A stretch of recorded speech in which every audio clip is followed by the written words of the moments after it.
Hey, I'm Eternal Savvy. And I'm Warped Lamp. Welcome to The Twisted Lantern, a podcast about a single game that we're a little too interested in, Kingdom Death Monster. So whether you're interested in the game's design or just want to hear two people talk for a while, this is a good place to be. So, without further ado, let's light the lantern.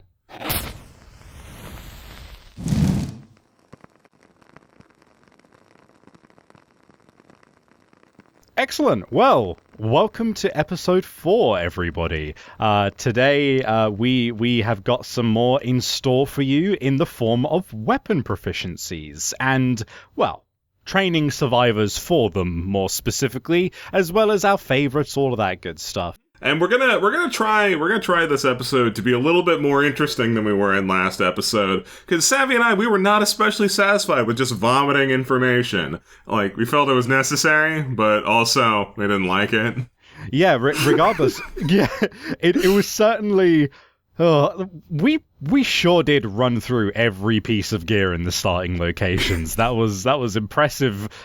In some way, I suppose, but it's important to understand what our baseline is and our feelings, but yeah, I also need to thank you guys for apparently giving that episode more watches than our other two, for some reason. Anyway, yeah, we are very much going to be trying to go through this one with a bit more about what we're feeling in regards to the proficiencies themselves, and we first of all are going to just quickly state that if you don't know what the proficiencies do, we will be going through them very briefly, but for the most part, we expect you to kind of know to some degree what's going on with them, but we'll do our best to be brief about what each of them do. With that being said, we want to talk about our favorite ones first, because we absolutely do have favorites, and we have some fun stories about why we like them. So, Lamp, would you like to take it away first? Oh yeah, no, I would love to just immediately dive right into my favorite proficiency. So just the broadest of broad strokes here, like if you use one weapon a lot in Kingdom Death Monster, you get better at it and you get rewarded for doing it. It's pretty fresh. My personal favorite, though, is swords. God, do I love swords. Yeah, so again, for a little bit of context, the basics of what you need to know about weapon proficiencies is that there's two levels of it. There is proficiency and there is master. And when you reach master, everyone in the settlement forever has specialization. So if you start off by getting good and then you teach everybody else to be good. So it's really, really handy to get yourself a weapon master of any kind, because it gives everyone the benefits of specialization. With that being said, why do you like swords so much? I adore swords because, for one, swords are just like good weapons in general. It takes very little effort to get sword proficiency. Additionally, if you play with Flower Knight, we're not gonna go too far into it, but like, trust me, if you play with Flower Knight, sword specialization is so trivial to accomplish. It is completely free. It is such child's play to get sword proficiency from him. It's crazy. Yeah, but it's got the special effect where, like, once per attack, you just don't have to decide where you're hitting before you roll the dice. It's fantastic. So you can just roll a die, and if you get a crit, then you can decide you attacked the most poignant crit location. It's fantastic. It takes so much of the work off of you of trying to be lucky at the right times. You can just do it at your leisure. Not to mention as well that swords are pretty much the most common weapon type you're going to be coming across, and they are well aware of that. So it's not that hard to give someone a sword out of nowhere and have them benefit from this. So if you get a master in your settlement really early on, or early enough on that you can manage, everyone's going to be able to just pick where they're hitting, which is just nice. It's really, really nice. It's like the running theme of good stuff in Kingdom Death Monster is consistency. If you have any level of control over what you're doing, then like that's good. Yeah, I think the best way to put it is there's kind of two realms of thinking when it comes to TTRPGs, or even just stuff like MMOs now that I think about it, is that you are either the kind of person who really loves doing disgusting damage but randomly, so with crits and stuff like that, or you're the kind of person who loves consistently doing good damage because that's reliable. You know it's going to happen. And the sword is just kind of the best of both worlds, because it not only offers you the ability to choose where you're making a wound on any occasion, which, and I will remind you, every wound location generally has a reaction from the monster. So even simple stuff like, oh, I don't want him to trample my friends, you can avoid that. But it also gives you the excellence of choosing, oh, hey, I just crit? Well, I'm going to do the most disgusting thing I can. Yeah. Now, and additionally, if you fail, you can choose the best spot to fail. It's just fantastic. It's overall an incredible specialization that you can get for absolutely anyone. It's never unhelpful. It's always welcome. Yeah, and just additionally, Mastery, although less interesting, just gives you more stats, which is fantastic. Like, +1 accuracy, strength, and speed on swords is disgusting. Yeah, I mean, it's only ever going to be on your master, to be fair, but it basically turns him into a small mini nuke to just send in towards tough monsters. Or a large nuke if you get your hands on a black sword. Oh. The black sword is... Oh, we'll get to that when we get to the Gorm, but we love the black swords, to say the least. But that's my favorite. That's my favorite out of the way. What's yours? Now, my one is it's very much expected considering what I am holding in my portrait, which is the Zanbato. But I am a big fan of the grand weapons specialization and mastery, because to me it's not just what it does, but it's the image it gives you. Grand weapon specialization gives you +1 accuracy, which, first of all, makes that one attack you get count a lot more often. And if you are attacking with a grand weapon during your turn, if you crit, the monster's knocked down, and knocking down a monster means everyone else is going to have free hits against them. So it's not only the fact that it gives you just the ability to more reliably kill a monster, but to also have, again, that wonderful balance that the sword has, which is it's got the reliability, but it's also got the disgusting damage on a crit.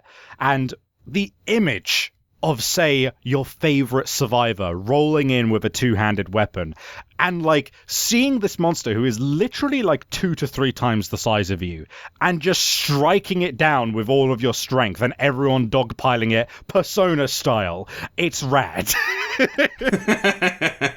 It is really, really rad, and like you said, it's just really good, because hitting a monster that is knocked down is completely trivial. It is so good. It also cancels reactions too, which is fantastic. Yeah, if they're knocked down, you just get to ignore, for better or for worse, you get to ignore all of the reactions that are on the card, which, yes please.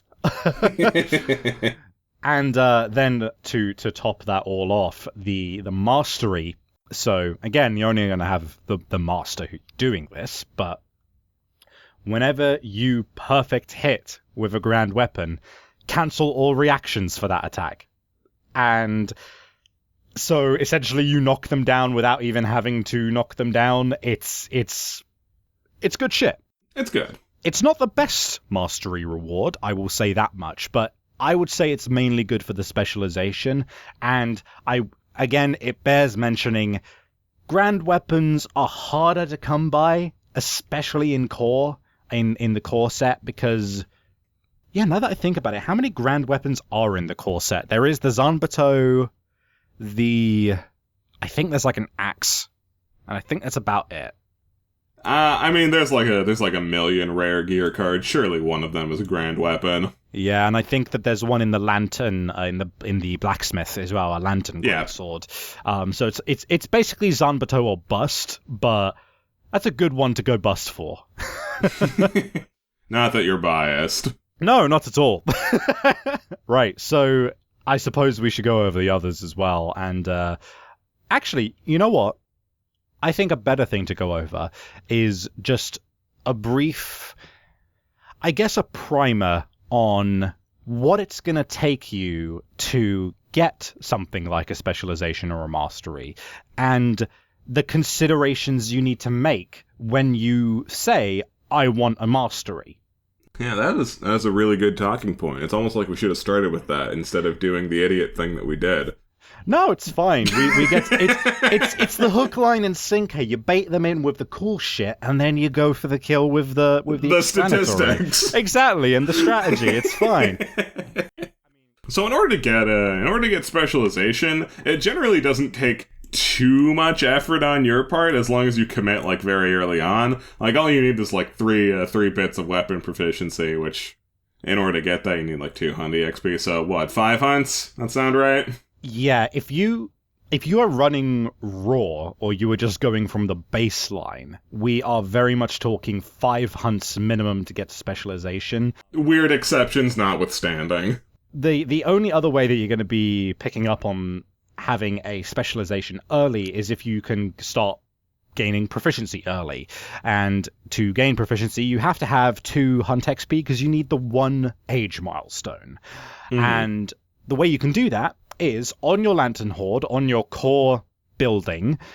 If you have language, which I will remind you, you get straight away for surviving the tutorial fight. If you don't have language, I'm sorry. If you don't have language, then something's gone wrong. You dismantled language because it was raining outside. Yeah, or some other inane bullshit. But, so yeah, you'll have language, and if you have a survivor with 2 hunt XP, then you can spend an endeavor to have them teach somebody and give them a hunt XP. If you do that twice, they're up to your age milestone, and they can start training in a weapon. So that is, again, I think you would probably have to be on year 5 anyway to start doing that. So earliest, you're going to be looking at year 5 to get a specialization at earliest. Mm-hmm. And specializations, like we just described, are pretty easy to accomplish as long as you're just hard committing to one weapon. And they're very free and they're very helpful. Mastery is where things start to get a little bit dicey. Yeah, because that's 8 hunts you need where you have gone out and... Now, it might not sound like much. Oh, yeah. No, you're like, oh, it's fine. Just put one guy on the first 8 years and have him wound every time. No biggie, right? But that means you have to, 1, keep them alive. 2, have them go to every hunt, i.e. not get their fucking kidney exploded or something and means they have to stay behind. They also have to be in a fortunate enough position to be catching up with the monster in order to be able to hit them. There are so many factors involved in being able to hit and wound every single hunt of the first 8 years. And there's the fact that the first 8 years aren't all quarries. Some of them are nemesis. Yeah, no, there's a lot of elements that can screw you. Just from the baseline logistics, but also after you get like that much weapon proficiency, you're going to be rolling in hunty XP also, which is good because you'll be a stronger character, but it'll be bad because your days will be very numbered. Yeah, there is a lot of events which like to target high XP people, and specifically there is a settlement event called Murder, which targets your highest XP survivor. So yeah, the game will gun for your anime badasses, as we have said. Yeah, it's good to have them, but don't hang on to them. And the other thing as well is, this is not an unreasonable fear, because we have literally encountered the situation where a character was 1 hunt off of mastery and then got murdered. Yeah. So yeah, it's when you set out to get a mastery, I wouldn't...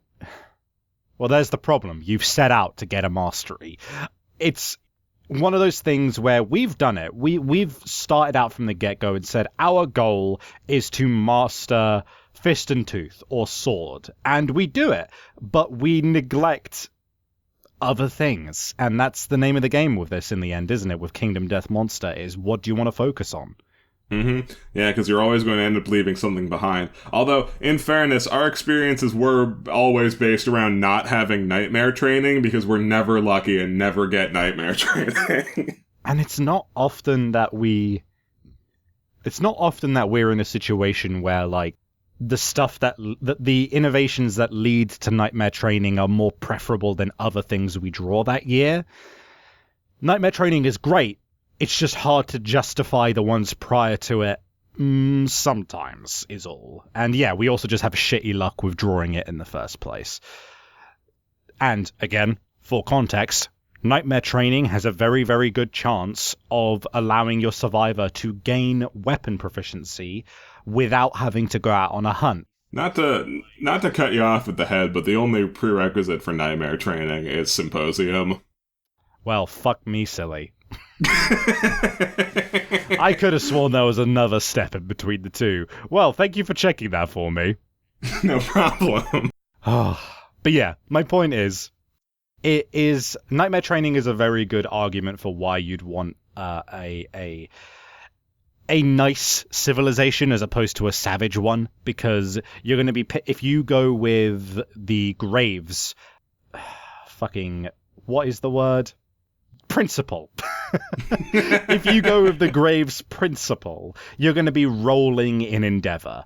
And if someone dies, then you are going to be rolling in even more. And that is going to give you very good grounds to just set somebody up to train up their weapon proficiency. And all of a sudden, you know, those two people who died earlier have just paid for themselves by making you have a fucking anime badass, you know? So, with that being said, is there anything else we want to cover before we dive into the other ones? Now, as long as we've made the message clear of, like, do not hard commit, just like we find it's just so much better to not put all your eggs in one basket, because then, as soon as your win con dies, and he will die, then the game's over. Yeah. I would say treat it less as a I want this by mid-game, and treat it more like, hey, if we're getting close to the end and we pick up a mastery, we'll be happy about that. Yeah, like, in some cases it is worth the risk to try and get mastery, because there's some proficiencies that are really, really good to have on everybody, but for the most part, it's not worth it. And using that segue, let's go into the stuff which is good to have on everyone. Let's go into what we're talking about. Yeah. And when we say this, we basically mean shield and fist and tooth, because hot damn do you want that on everybody. They are unequivocally boons to everyone. It's one of those things as well where both of the specializations, it's very hard to find a situation where they are not being applied to your character. They have such low standards for activation, i.e. with Fist and Tooth, if you have specialization, if you had one Master of Fist and Tooth in your settlement at all, then you may stand, if knocked down, at the start of the monster's turn or the survivor's turn. Agency is so valuable, you know? Being able to stand up when you want to, and if you're not running it. Now that is a fair thing to bring up. Is that if you're doing a build that revolves around instruments, then this absolutely doesn't synergize. I mean, I guess it does. Like, you don't have to stand up, but like it doesn't really help very much. Yeah, it's just one of those things where it's like, just be mindful of the fact that having a drummer basically does the same thing, although Fist and Tooth specialization is still good at that point because it means that the guy with the drum can also stand up when he wants. Yeah.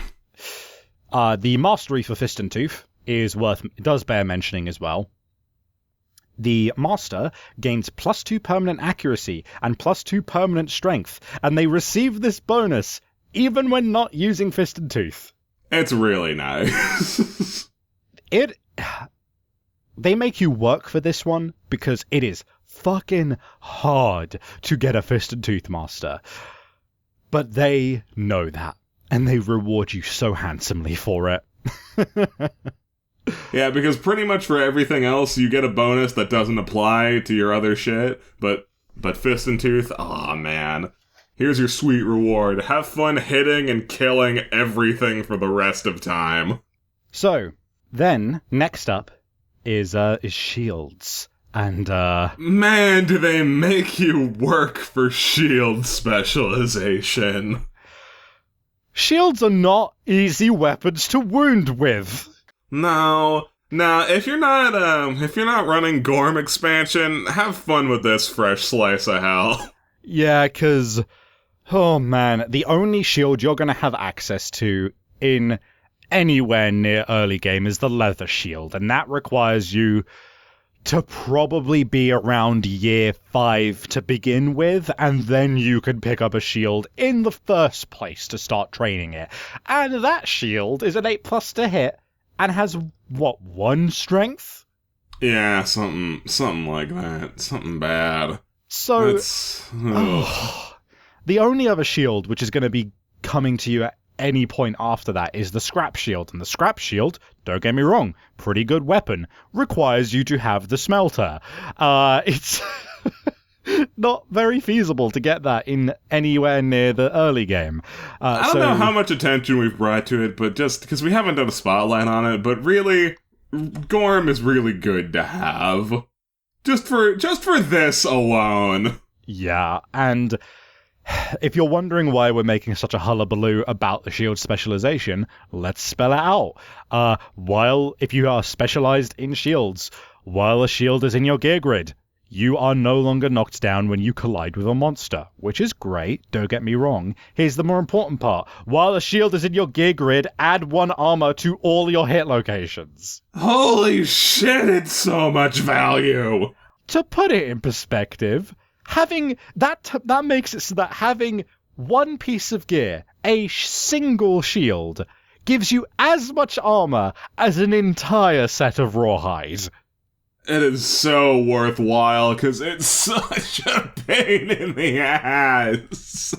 If you can get a shield master in core game by some miracle or some kind of luck, you are going to be sitting pretty for a while, because the best part is you can have a utility guy with just the most random shit in the world, slap a shield on him, he's good. Oh, we can't overstate how much these are just fucking excellent. We love them to bits, but we so rarely get a hold of them. Oh, not bleeding with luck, guys. Yeah, no, we've had. I both look forward to and also don't look forward to telling the story of getting. You know what, I'll keep it for later. There's one particular death which was the epitome of bad luck on my end, and Yeah, I'm sure we'll tell that story sometime. You know, I know when we'll tell that story, actually. It's when we talk about him. When we talk about him. Now, that growl might make you think we're talking about Antelope, but no, it's someone much more fun. Also, just quick bullet point, Shield Mastery is not fantastic, but, like, it gives everyone shield specialization, so... Yeah, that's the main thing. Master, you get to swap spaces with people in specific situations. Spear. I really like spear specialization. Spear is a nice safety net. It is. And we don't generally get spear specialization, but I like it a lot just because when you attack with a spear, if you draw a trap, you roll a d10 on the 7+, you just cancel it. And, like, those aren't great odds, I will admit. But sometimes that's your only plan. Sometimes your only plan is hit the trap. We have had more than a couple of situations where our only options are, fuck, we know trap's up next. The only thing we can do is poke this thing from a safe distance and then get the fuck out of dodge beforehand. So Spear's really nice for that, because... it's a safety net on top of your terrible, terrible plan. Yeah, like, not to get off topic, but a specific example of a trap which is very nice to negate is Kingsman, because Kingsman's trap is really fucking nasty if you're about to kill him. Yeah. if you're about to kill him, and I'm pretty sure his trap is just canceled by owning a shield, but if you don't have him... Yep. Mastery's pretty cool, but it's also situational. It's if you have a spear, you may spend a survival to gain priority target token. It is It's nice. Being able to draw aggro is good. Like we say, being able to control anything in this game is good. But like we've never really gone out of our way to get a Spearmaster. It also has the funny image of if you make the attack from behind another survivor, you could have it so that the survivor in front of you is priority instead. So you just poke him and then act like it wasn't you. So yeah, we would say that Fist and Tooth, Sword, Shield, and Spear are like the general, like across the board, nice ones and just generally applicable to most people ones. Yeah, no, these things will always be helpful and just they give you a benefit that's not strictly mapped to this to just killing stuff. Like, a lot of them will just give you, like, more bonuses for hitting monsters, and that's nice, but, like, more defense, being able to stand when you want to, being able to control what you're hitting, being able to deal with trap, these are all things that are not just hitting the monster, and that's good. Yeah. Having versatility in your options is incredibly important in this game. So, in terms of versatility of options, there is a lot more options. There is whips, hammers, katars, axes, bows, daggers, and the Twilight sword. And they're all equally valid. Some of them less than others. But they're all benefits, is the main thing. First of all, I'm just going to straight up call out the hammer, because as we have mentioned... What hammer? What hammers? What hammers? Yeah. They're clubs, but yeah, man, I mean, the picture's a hammer, I understand. Listen, yeah, no, there's... Can you blame me for forgetting what their fucking name is? When have they ever been relevant in this fucking game, except for the damned antelope? Hey now, the Thunder Maul is very relevant. Oh yeah, hold up, let me just roll that 100 on the fucking hunt table. Let me just roll that 1% chance. Look, I don't know what you're talking about, Savvy. I've gotten the Thunder Maul before. It's very relevant. Also, quick anti-shout-out to the Thunder Maul. I don't like it. And we will once again say our obligatory antelope quote, which is, we'll get to that. Yeah. But yeah, we might since we just spent a fucking 2 minutes just shitting on the club. What's the club specialization do, Lamp? On a perfect hit, your wound attempt is doubled on the first location, which is nice, I guess. But like early game, that is basically completely meaningless. And then if you're a master, then a successful wound attempt total. If your successful wound attempt total is greater than or equal to twice the monster's toughness, inflict an additional wound. And that's what so shit fucking... do you have to be doing in order to get that much? Man, I don't know. Like, that would only ever proc on your first hit with the club specialization, right? Mm-hmm. Just use a Zanbato. Just use a fucking Zanbato. Not to shit on it, but we will. Granted, our opinion of the club might be coloured by the fact that it is associated with the antelope, but we'll move on for the sake of brevity. For the sake of being goddamn professionals, we'll talk about the whip. Whip is interesting, although we've never made very much use of it personally. Its specialization is particularly interesting. When you wound with a whip, instead of moving the top card of the AI deck onto the wound stack, move it to the discard pile. It's... Yeah. I mean, sure. I'm sure it's helpful. Oh, sorry, you may move the top card. I misspoke. You may move the top card of the AI discard pile. So you pick like the card that you've just seen rather than the one that you can't see. It's interesting. It's still one of those things where it's like, okay, this is great if they just so happens to have used a move that we don't like. Whips are hard to wound with in the first place. Yeah, in that situation, it's quite helpful, but it's like a solid D, C tier.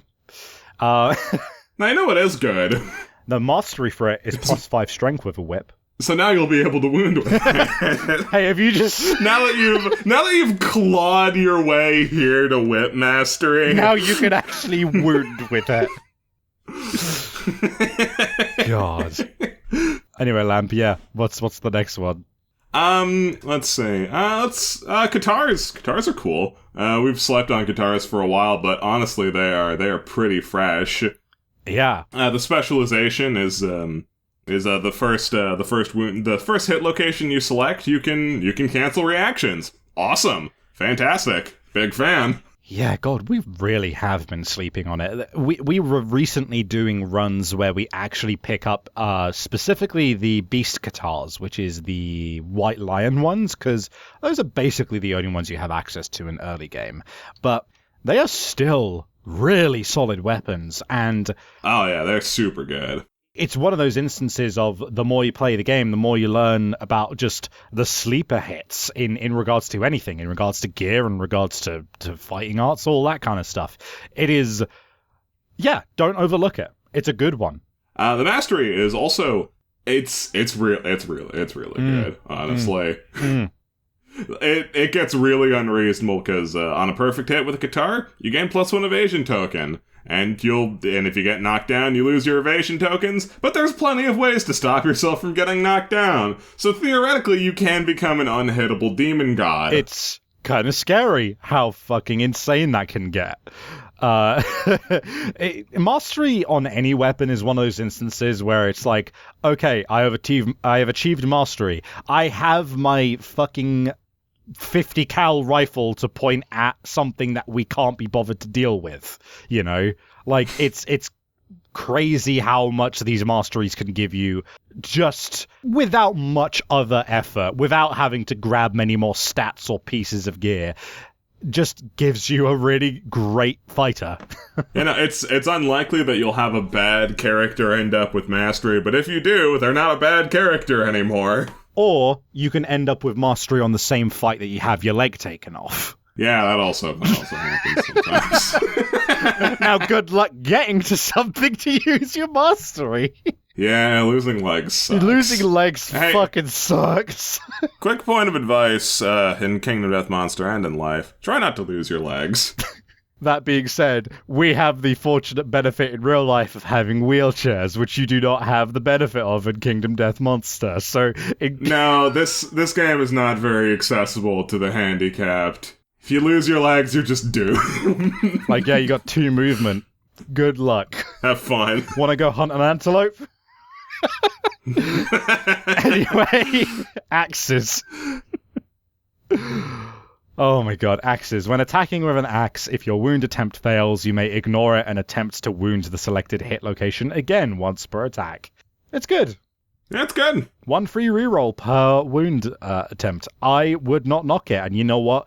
It's not as powerful of a specialization as others that we've seen, but the reason for that... But axes themselves are already, like, good. Yeah, so. Yeah. I mean, just for context as well, axes are one of the first weapons you can make as well, and even the first one is really good. So, I mean, they know that, again, they're smart. The guys who made this game are very smart.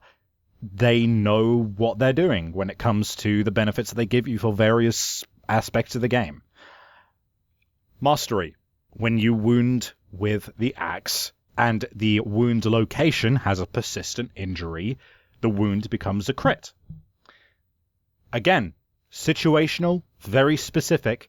But when it comes up, oh boy does it come up. Because there's some really, really nasty persistent injuries that can completely trivialize fights. Like Phoenix, oh boy, you'd really want that on Phoenix. Yeah, I mean, it really can just gimp several monsters. There are monsters which have entire mechanics that are thrown out the window on certain persistent injuries. So, again, nice to have. Don't count on it. Take us away with bows. Bows are a weapon that I have a storied history with. By all means, we've got a little bit of time. Why don't you tell us your little your history? Because again, like the personal experiences we have with weapons is very important, because that is, at the end of the day, cards are all great in theory, rules are all great in theory. It's all a matter of what they actually end up feeling like in play. So please tell us about your storied history with bows. There's a lot. So when I was playing Kingdom Death Monster for the first time, I was basically just playing bitch, which was fine. I signed up for it.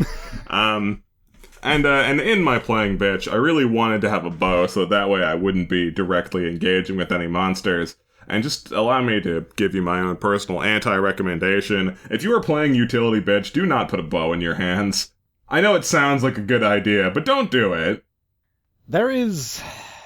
Yeah, I mean, it sounds counterintuitive to throw a utility master and a bowmaster into a 4-man party, but it usually actually ends up better if you are running somebody who is specifically about attacking from range versus someone who has other jobs. Yeah, because the thing is, if you put a bow in your hand and you have all these utility items, that bow's never getting used. And when it does get used, it went so poorly for me. I can't recall a single instance of you actually wounding with any significance. Man, screw the clawhead arrow. I hate that thing. Piece of garbage. It's a great item, but it never fucking works. Oh, it's excellent when it works, but man, again, that is the other reason that you want to be putting a bow in the hands of somebody who's actually going to be actively using it. And it's a good thing to be actively using, don't get me wrong. Yeah, bows are awesome if you're not doing that. So, right, weapon specialization on bow. If you miss, try again. It's great. It's great. And again, you're going to need to get the specialization by having somebody who is attacking with the bow every round that they can. Because again, bows more often than not, and the first bow you're going to have access to is cumbersome, i.e., you have to stand still. And if the monster has moved out of your range, well... tough shit. Yeah, tough shit. So, I mean, putting it on a utility character suddenly doesn't seem like a great idea when you are fucking maybe shooting twice per showdown and not wounding and never wounding it. Yeah, and then just never getting that specialization to make your life easier. Put the bow in the bowmaster's hand. Please, I beg of you. And if you do happen to get bow mastery, man, is it good. 'Cause your bows become deadly too, and ignore cumbersome. It's awesome. It's so good! I would go so far as to say that out of all proficiencies and masteries, the bow mastery is the single buff that adds the most to its own weapon type. Absolutely. It not only gives you a benefit, it removes its detrimental quality. Yeah, it is. You feel it so much, being able to move and attack and crit and wound and all from a safe distance. Highly recommend bows. Just put them on a character who can wound with them. Because it does bear mentioning, bows still benefit from your strength, because I guess you pull back the bow harder. That's the way reality works. Yeah, no, true. I guess you just string your bow to have a higher draw strength. I'm a dumbass. Mm-hmm. Anyway. Talk about knives. Yeah, this one, so... We also have a pretty storied history with daggers and the specialization. I would say the dagger specialization is probably the most common one we pick up. Yeah, because daggers are just they're really good. Bone dagger, really nice to have early on. It's easy to pick a dagger up. It's surprisingly easy to wound with them to get the proficiency with them. That being said, specialization. When attacking with a dagger, if a wound attempt fails, after performing any reactions, you may discard another drawn hit location card in an attempt to wound that hit location again. So it's basically a weird failsafe, right? Like you're attempting to wound, you fail, and you get hit by whatever the monster's trying to fuck you up with. And then you can just discard another card to try again. It's weird, but it's strangely very helpful. Yeah, it just kind of lets you bash your head against problems. Yeah, like it's a way to brute force with a weapon that's not designed for brute force. And you know what? I welcome that. Mastery. After a wounded hit location is discarded, a dagger master who is adjacent to the attacker and the wounded monster may spend a survival to redraw that wounded hit location and attempt to wound with a dagger. So basically, if you got two guys with shivs and someone successfully shivs the monster, your buddy who's also using a dagger can shiv them in the same spot. Which is very nice, because if you've just, say, wounded a location that has a really good crit location, then have another go at it, right then and there. It does bear mentioning that it means you have to have somebody with a dagger in their boot, which is taking up a gear slot. But, hey, it's nice. That being said, the dagger, I mean, it's not as... It's one of those... It's the wordiest... It's the weirdest. It's still good. I wouldn't say it's as good as some of the others.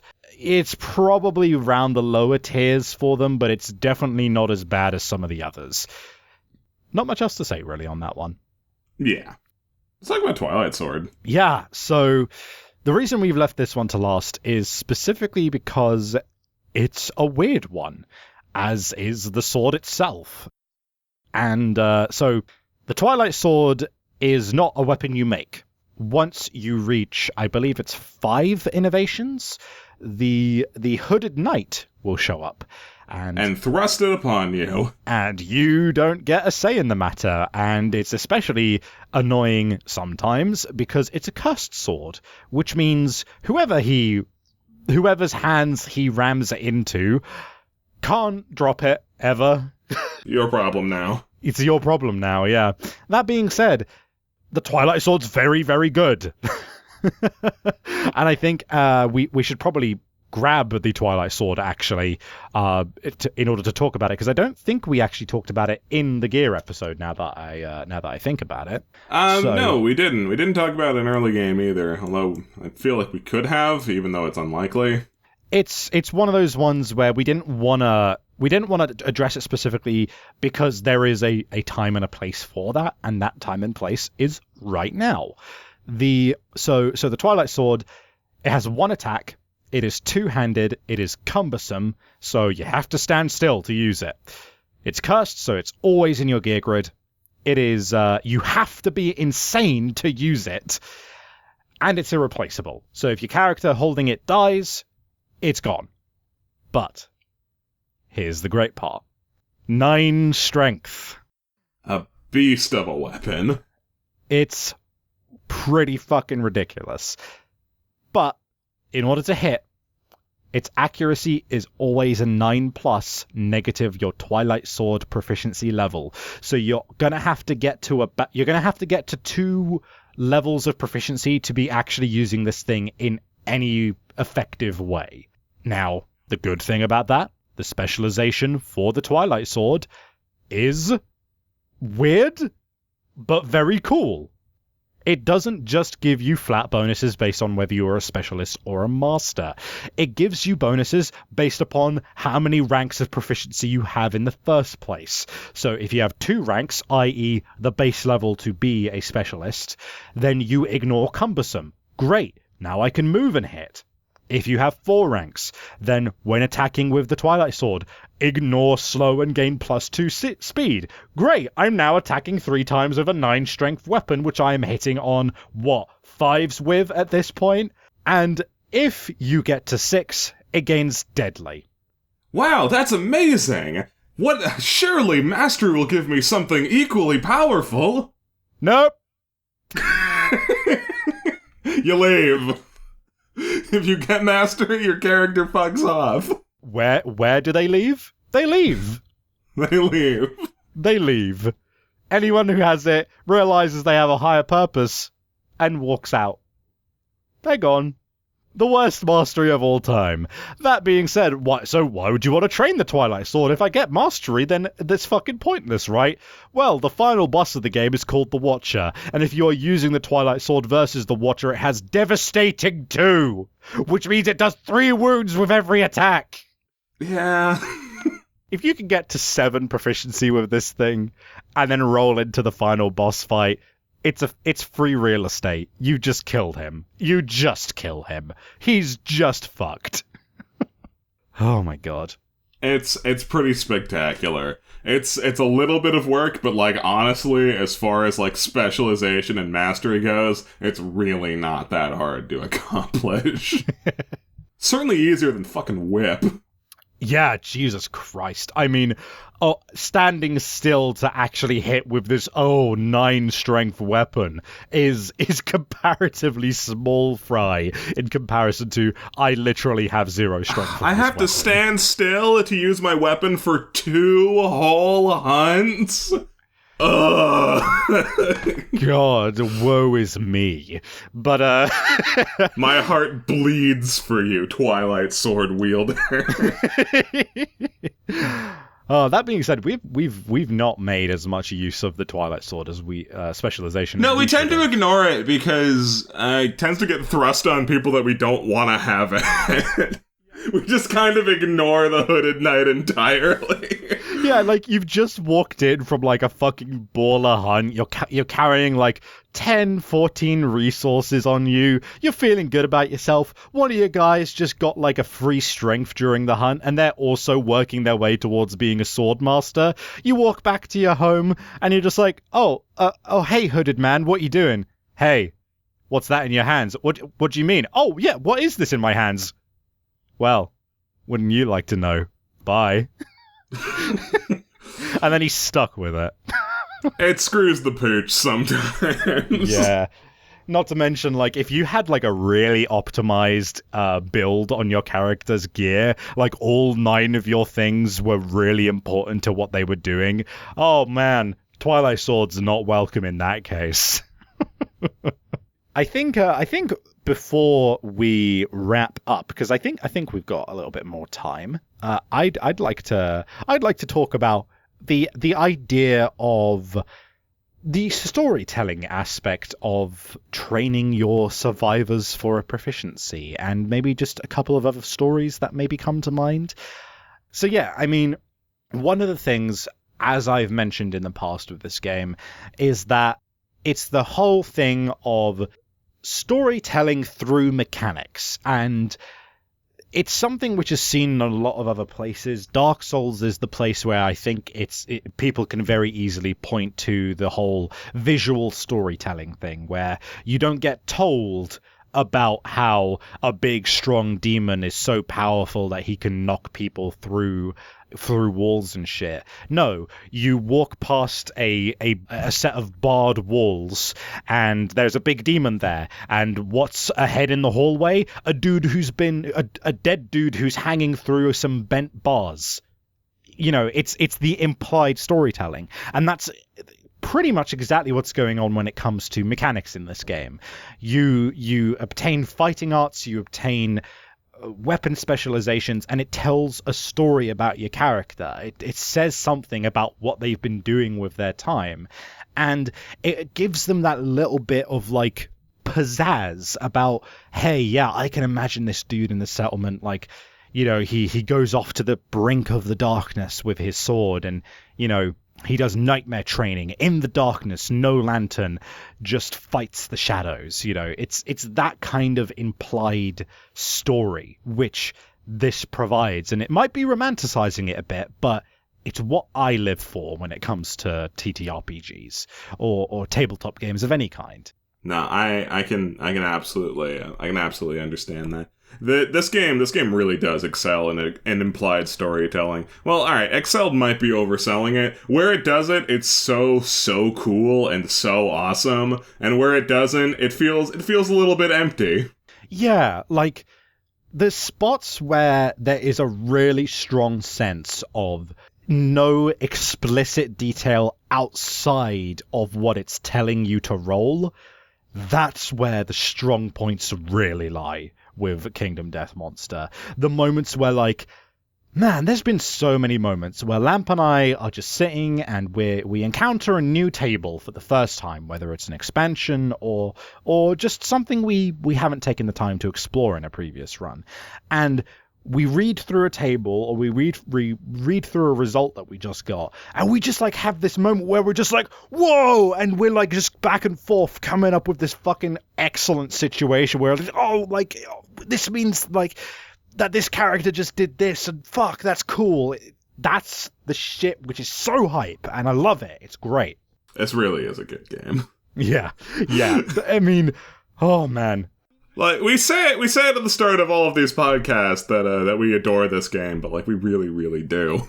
Yeah, I mean, it's even in just small places. I mean, we had a good laugh earlier about, like, oh yeah, it doesn't explicitly state it, but the idea of, oh, you can give priority target to the dude in front of you if you're using a Spearmaster. It doesn't say, oh yeah, it doesn't spell out the situation, but you just imagine the guy fucking peeking over his mate's shoulder and then quickly hiding behind him. Like, or not even that. Maybe you take it differently. It's up to you how you interpret that. Maybe you're seeing it as this really, like, excellent tactical, strategic, planned out thing where, you know, you've got a shield master in front. So what you do is you got the guy in the front of the shield who is a tank, and it's this whole, like, Roman, you know, shield setup where the guy prods him from behind his mate, and the guy's there, ready, waiting, with a shield to take this guy on. You know, it's up to you how you interpret it, and that's why we're so enthusiastic about the game. That's why we're so willing to be wrong about things. Yeah. I mean, like we said, we're very casual on this podcast. I mean, just by the fact that I'm certain that I will have cut out at least one of my mistakes from earlier, but one of them is probably going to still be left in because it's too hard to cut around. It's really down to how you enjoy the game, and the weapon masteries and training your survivors is honestly, it's just such a treat to go through the story. I mean, sorry, go, by all means, go ahead. No, I was just gonna say that it's really cool to raise your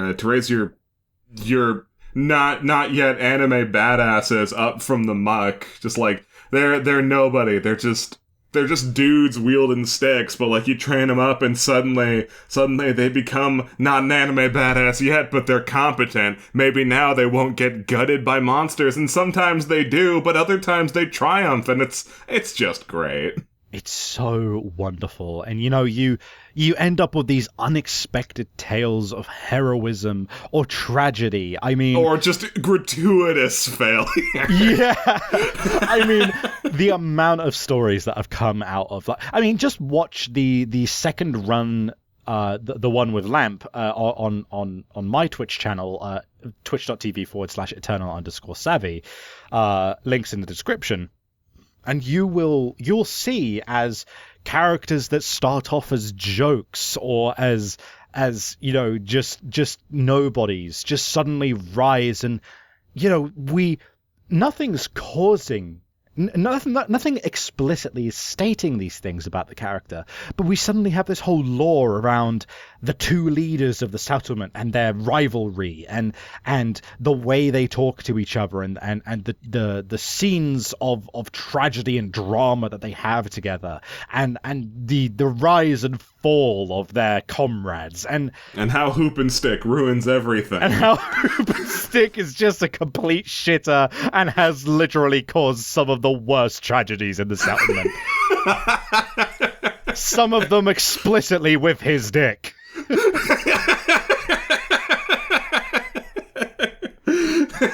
Oh. Hoop and Stick, you deserved to die.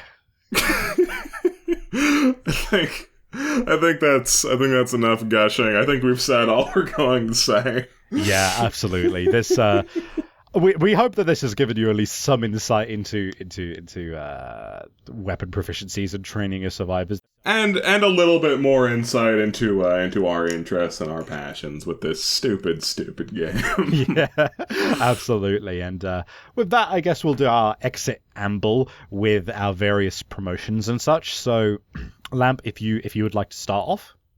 Yeah, no, of course. If you like me and not savvy, you should come to twitch.tv/SurroundRPG. Tell your friends.